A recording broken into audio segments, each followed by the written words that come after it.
क्या होगा अगर मैं आपसे ये कहूँ कि अमेरिका की नागरिकता मिलने के बाद भी उसे खोया जा सकता है? जी हाँ, कई लोगों को लगता है कि एक बार यूएस की सिटीजनशिप मिल गई तो फिर उसे कोई नहीं छीन सकता। लेकिन हाल ही में सामने आई एक खबर ने इस सोच को चुनौती दे दी है। रिपोर्ट्स के मुताबिक इंडियन मूल का एक व्यक्ति समेत 25 लोगों पर अमेरिका की नागरिकता खोने का खतरा मंडरा रहा है। आखिर ऐसा क्या हुआ कि अमेरिकी सरकार ने इतना बड़ा कदम उठाया और क्या इससे अमेरिका में रहने वाले दूसरे इंडियंस को भी घबराने की जरूरत है? आइए इस पूरी खबर को आसान भाषा में समझते हैं कि आखिर ऐसा हुआ क्यों और क्या कुछ हो सकता है। तो बने रहें वीडियो के एंड तक।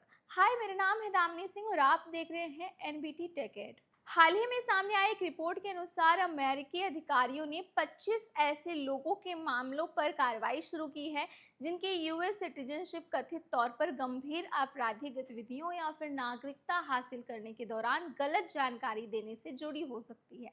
इस मामले में भारतीय मूल का एक व्यक्ति भी शामिल है। हालांकि ये समझना भी बेहद जरूरी है कि हर मामले का फैसला अलग अलग तथ्यों और कानूनी प्रक्रिया के आधार पर किया जाता है। लेकिन रुकिए, क्या अमेरिका किसी की भी सिटीजनशिप कभी भी रद्द कर सकता है? तो जवाब है नहीं। अमेरिका में नागरिकता रद्द करना एक असाधारण कानूनी प्रक्रिया है। आमतौर पर ऐसा तभी होता है जब ये आरोप हो कि नागरिकता धोखाधड़ी, झूठी जानकारी और महत्वपूर्ण तथ्य छिपाते या फिर कुछ ऐसे गंभीर कानूनी कारणों के अधिकार पर लिया गया है। सिर्फ किसी सामान्य गलती या छोटे अपराध की वजह से किसी की भी सिटीजनशिप नहीं छीनी जा सकती, खत्म नहीं किया जा सकता।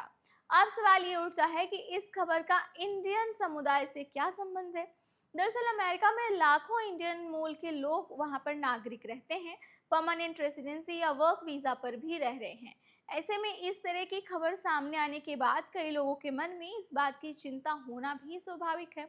लेकिन इस मामले को देखकर ये मान लेना सही नहीं होगा कि अब इंडियंस की नागरिकता बड़े पैमाने पर रद्द की जा सकती है।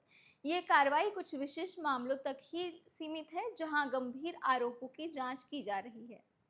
एक और ज़रूरी बात यहाँ पर समझना ज़रूरी है कि अगर आपने कानूनी तरीके से अमेरिका की सिटीजनशिप हासिल की है, आवेदन के दौरान सही जानकारी दी है और सभी नियमों का पालन किया है, तो सिर्फ इस खबर की वजह से घबराने की ज़रूरत नहीं है। ये मामला उन परिस्थितियों से जुड़ा है जहाँ अधिकारियों को कथित तौर पर गंभीर अनियमितताओं का संदेह है।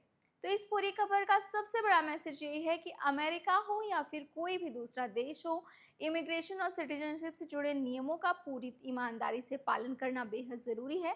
आवेदन के दौरान गलत जानकारी, डॉक्यूमेंट्स में धोखाधड़ी करना या फिर किसी भी तरह के गंभीर आपराधिक गतिविधि में शामिल होना फ्यूचर में बड़ी कानूनी परेशानी का कारण बन सकता है। तो अगर आपके फैमिली या फ्रेंड्स में कोई भी अमेरिका में रहता है, यूएस सिटीजनशिप लेने की तैयारी कर रहा है या फिर इमिग्रेशन प्रोसेस से गुजर रहा है, तो उनके साथ ही वीडियो ज़रूर शेयर करें ताकि उनके पास सही खबर और सही जानकारी मिल सके। Visa, green card, US citizenship, immigration, study abroad से जुड़ी हर छोटी बड़ी अपडेट्स के लिए चैनल को सब्सक्राइब करना ना भूलें। और अगर आज की ये वीडियो पसंद आई हो तो वीडियो को लाइक करें।